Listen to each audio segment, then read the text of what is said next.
There are moments in life when time feels like the enemy. The to-do list stretches endlessly, emails pile up, and the clock seems to tick faster as deadlines loom. In those moments, success can feel like a distant hope reserved only for the ultra-productive, the perpetually calm, the mysteriously efficient few.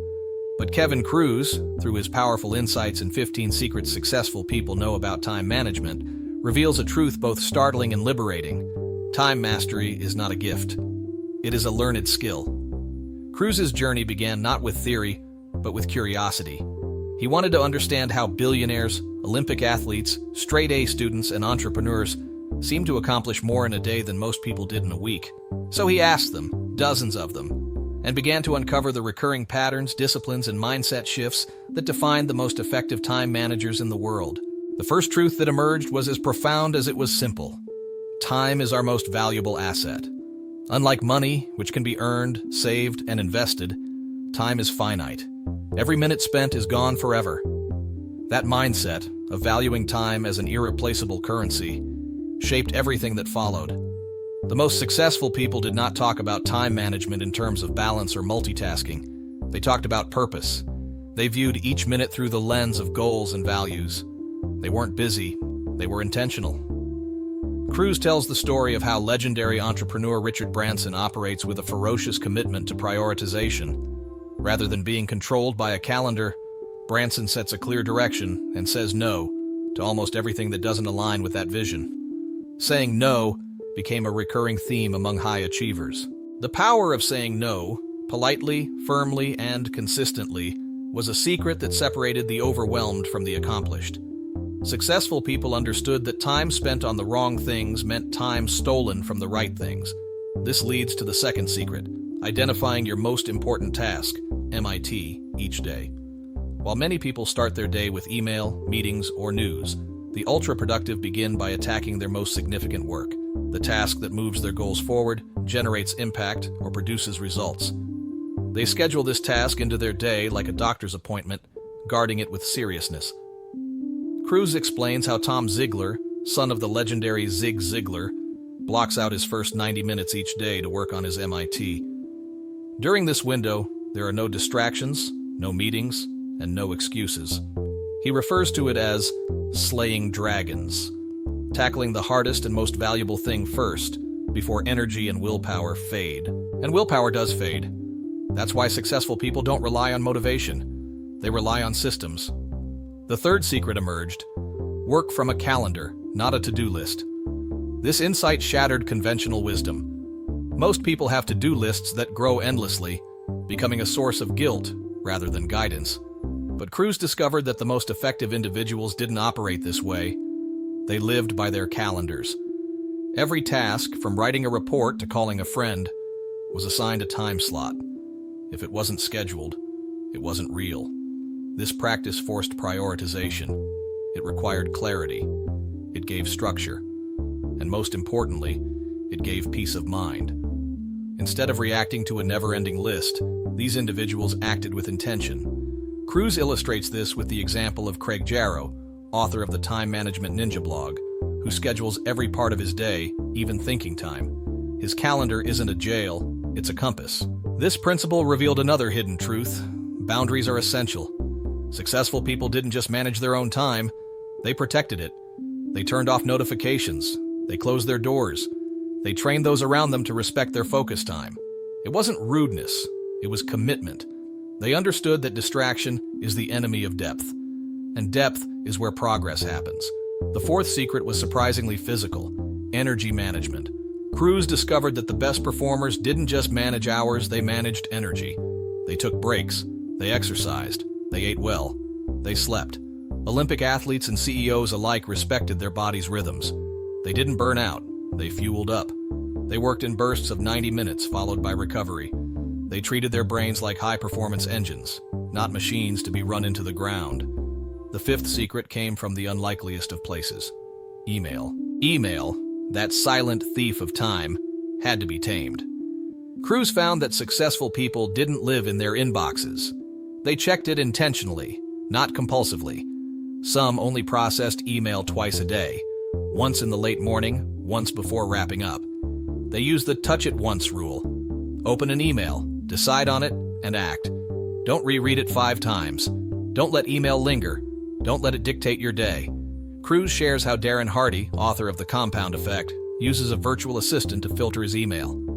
Only a select few have his direct address. Everyone else goes through a system designed to protect focus and eliminate noise. These systems weren't about being aloof. They were about being efficient. The 6th secret involved the art of delegation. Ultra-productive people didn't try to do it all. They built teams, even if it was just a virtual assistant. They asked, "Is this task worth my time? Could someone else do it better or faster?" They didn't view delegation as weakness. They viewed it as leadership. Kruse himself admitted to initially struggling with this. As a Type A personality, he felt he had to do everything. But over time, he learned that delegation wasn't just about offloading work. It was about trusting others, empowering them, and multiplying effectiveness. Delegation freed up time for strategic thinking, creative work, and rest. The 7th secret returned to mindset. Use minutes, not hours. Successful people broke their days into minutes. A 5-minute call, a 10-minute read, a 3-minute reflection. They didn't wait for blocks of time. They seized the small moments.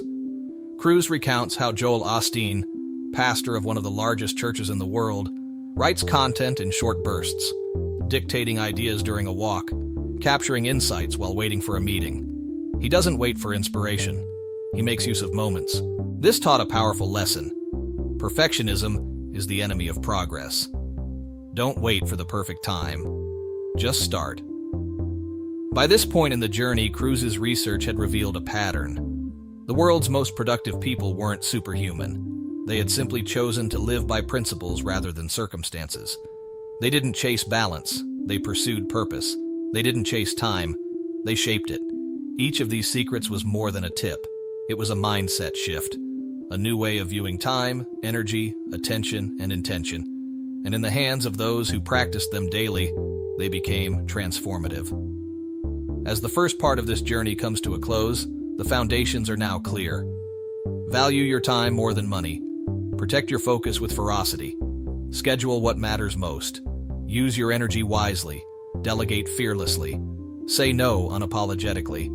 And above all, act with intention. The rest of the secrets, and the stories behind them, unfold in the chapters ahead. Are you ready to keep going? Because every minute counts.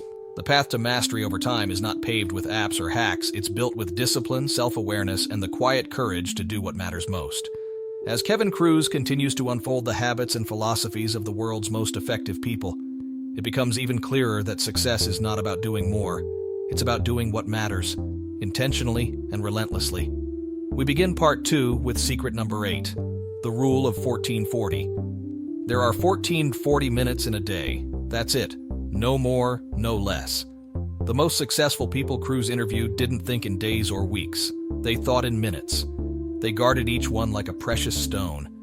Wasting a single minute was like throwing away a diamond. This mindset changed everything. A 10-minute meeting that ran over became unacceptable. A 30-minute task that could be done in 15 was scrutinized. Suddenly, time became visible, tangible, valuable. Olympic gold medalist Shannon Miller spoke of how she scheduled every single minute of her day while training. Rest, nutrition, stretching, focus, it was all timed. Her edge came not just from talent, but from mastery of every moment. The rule of 1440 gave birth to secret number 9. Defeat procrastination with the 2-minute rule. Kruse discovered this brilliant tactic from several high achievers. If a task would take less than 2 minutes, do it now. Don't schedule it. Don't write it down. Just do it. Responding to a quick email, signing a document, putting away laundry. These things, when delayed, cluttered the mind and slowed momentum. But if it was important and would take more than 2 minutes, it had to be scheduled. This clear dividing line brought order to chaos. Secret number 10 is the most paradoxical of all, the power of theme days.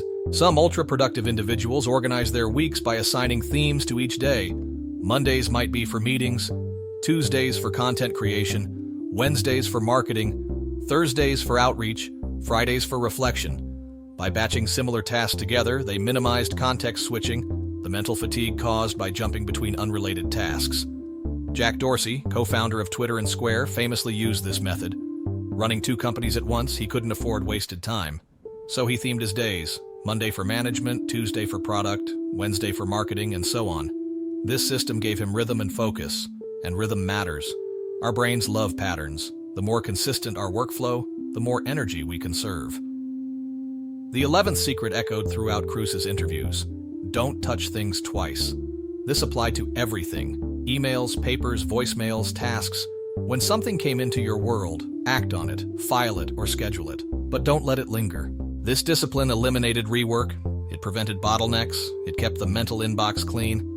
Kruse recounts a story of a CEO who had an assistant trained to remove any document that stayed on his desk for more than a day.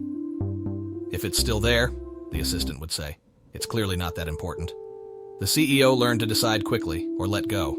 Decide, delegate, delete, do. That mantra turned clutter into clarity. Secret number 12 was deeply personal. Protect your mornings. The early hours of the day, Kruse found, were sacred territory for high performers.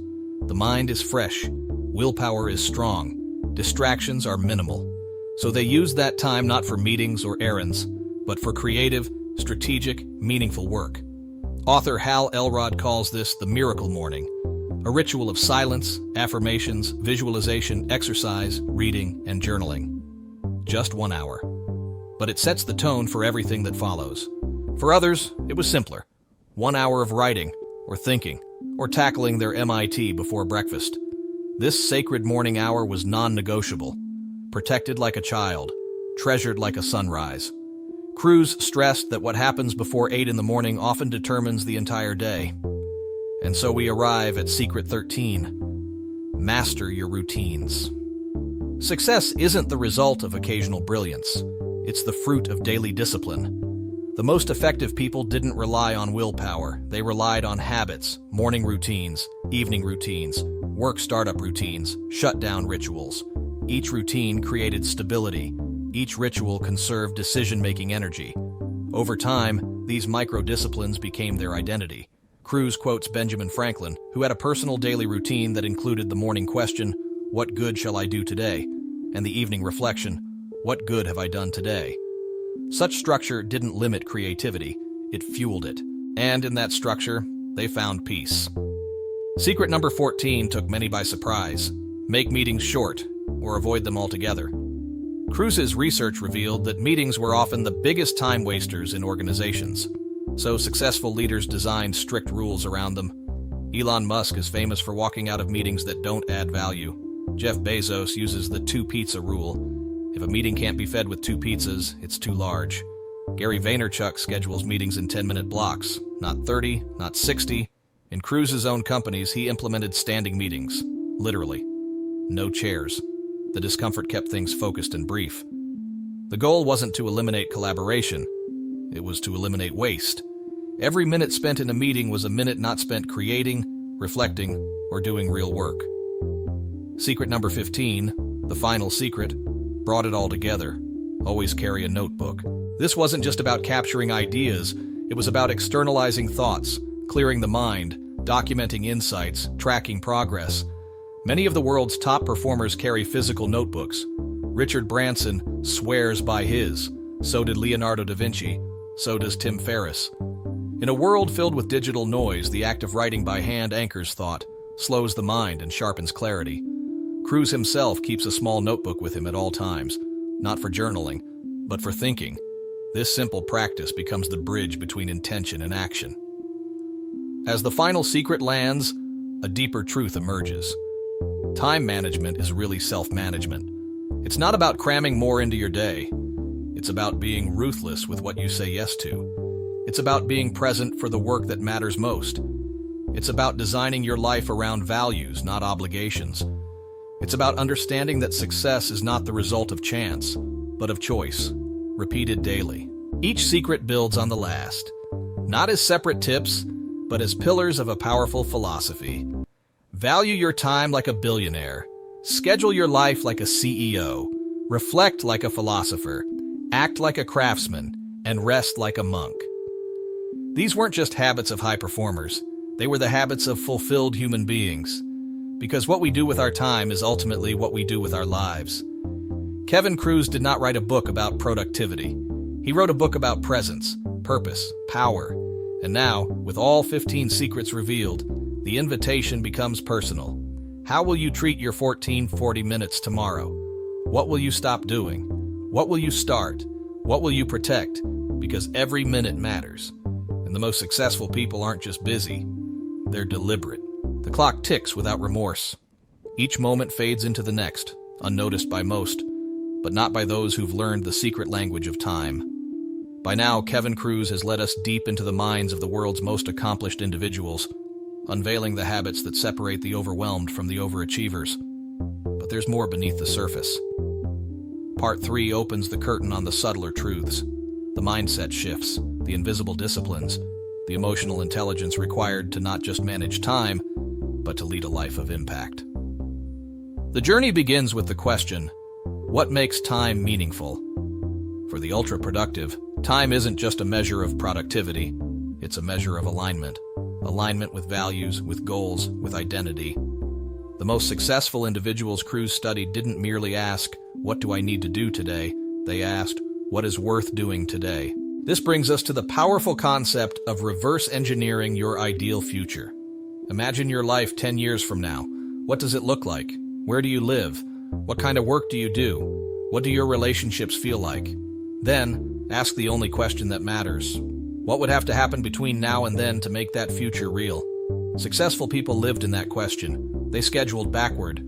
They plotted their daily actions to match their long-term vision. They worked with the end in mind, not with the inbox in sight.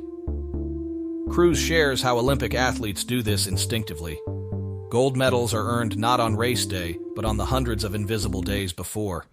Every meal, every workout, every hour of rest is aligned to that singular vision. For the rest of us, it starts with being brutally honest.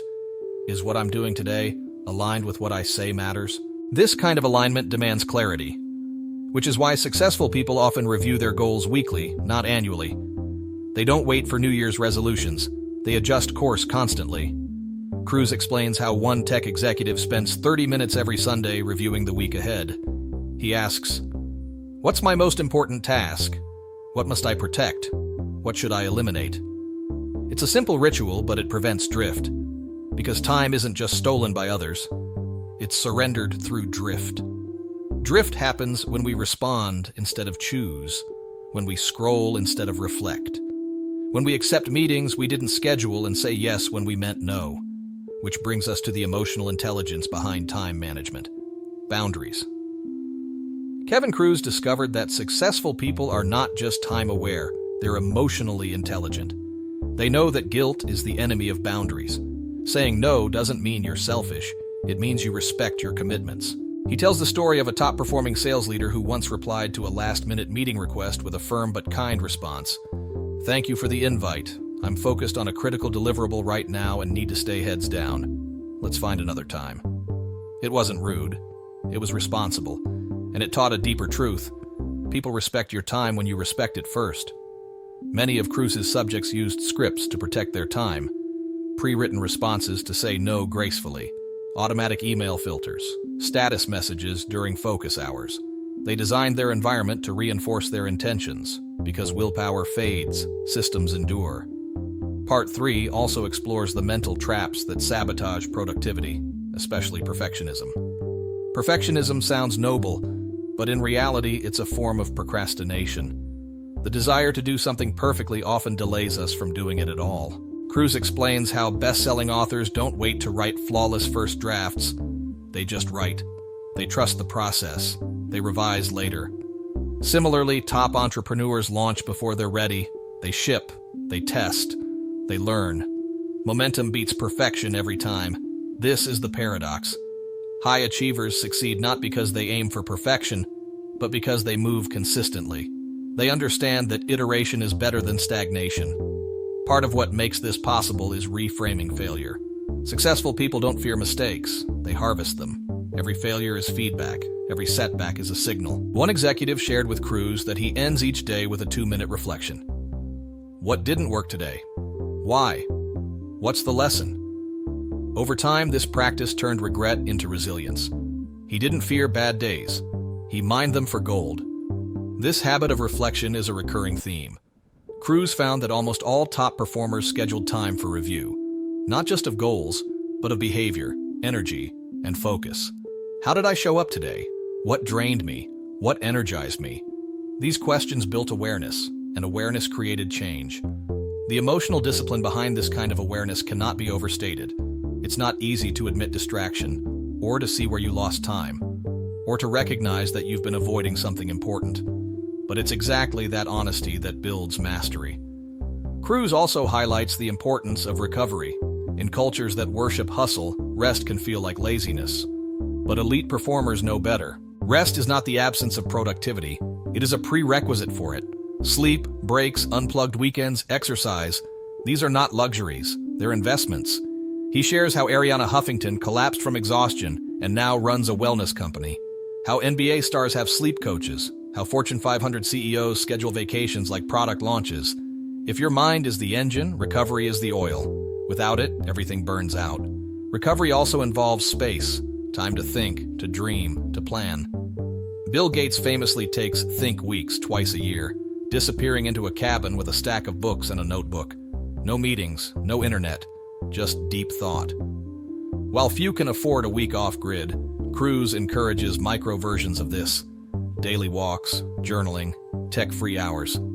Because deep work comes from a deep mind, and deep minds require stillness. As part 3 continues, a final insight begins to crystallize. Time mastery is a lifestyle, not a technique. It's not about optimizing every minute. It's about living on purpose. It's about being fully present, at work, at dinner, on a walk, in a meeting. Distraction is the disease. Presence is the cure. And presence is cultivated, not found. Successful people don't stumble into focus. They design for it. Their phones are on silent. Their mornings are guarded. Their to-do list has one thing. The MIT, they start, they finish, they pause, they reflect, and then they do it again. Slowly, habit by habit, intention by intention, they build a life not of busyness, but of progress. They don't just manage time, they lead it. Because ultimately, time is not a problem to solve. It is a partner to dance with. Time is not just measured in minutes, it's measured in moments. Moments of clarity, of choice, of courage. In this final chapter of Kevin Kruse's powerful exploration into time mastery, we arrive not just at the habits of the successful, but at the soul of what it means to live intentionally. By now, the 15 secrets have revealed themselves as more than just tactics. They are tools for transformation, shaping how we think, how we act, how we lead. But beneath the habits lies a deeper truth. Your relationship with time mirrors your relationship with yourself. In the final stretch of Kruse's narrative, he invites us to step back, to see the entire forest, not just the trees. He recounts how high performers regularly audit their time. They track their minutes not to obsess over productivity, but to measure alignment. One entrepreneur discovered through time tracking that he spent more time in email than with his kids. That realization changed everything. He restructured his work, delegated more, and began ending his day at 5, no exceptions. Awareness led to action. Action led to a new rhythm. Kruse encourages us to do the same. For 1 week, log every activity. 15-minute increments. No judgment, just observation. Where does your time go? Is it serving your goals or just your habits? This audit is not about shame, it's about choice. Because only when you see time clearly can you begin to shape it deliberately. And shaping time, Kruse discovered, requires one final secret: the power of legacy. Every decision about time is really a decision about legacy. Who are you becoming? What will you be remembered for? The most successful people think in decades, not days. They ask, if I continue living this way, what kind of life will I have created? They zoom out, they design backward. This principle changes everything. A meeting isn't just a block on the calendar, it's an opportunity to lead. A walk with your child isn't just exercise, it's connection. A quiet morning isn't just routine, it's sacred. Legacy thinking reframes urgency. Kruse tells the story of a nurse who worked in palliative care. In her final conversations with hundreds of dying patients, the same regrets came up again and again. I wish I hadn't worked so much. I wish I had spent more time with my family. I wish I had pursued what truly mattered to me. These weren't regrets about productivity. They were regrets about presence. That story stuck with Kruse. It haunted him. and it drove him to ask, "What must I do differently today to ensure I have no regrets tomorrow?" The answer was never about doing more. It was always about being more aware, more intentional, more aligned. From this place of reflection, Kruse reveals a final, unexpected insight. The most successful people live their days backwards. They start with the end, what matters most, and build from there. One CEO Kruse interviewed keeps a handwritten note on his desk. "If today were my last, would I be proud of how I spent it?" It's a sobering question, but a necessary one. That question becomes the compass. It leads to ruthless prioritization. It simplifies decisions. It brings peace, and it amplifies presence. Because when you know what matters, distractions lose their power. Kruse also speaks to the importance of gratitude and time mastery. It might seem unrelated, but gratitude creates awareness. It slows time. It makes the present moment vivid. He encourages a daily practice. Write down 3 things you're grateful for. Not generalities, specifics. The smell of coffee this morning. My son's laughter at breakfast. Finishing that chapter I've been stuck on. Gratitude makes you notice time rather than rush through it. It transforms the ordinary into the meaningful. And meaning, ultimately, is what we're chasing. Not more tasks, not more efficiency, but more meaning. In this final segment, Kruse reflects on how his own life changed after learning these secrets. He used to chase time.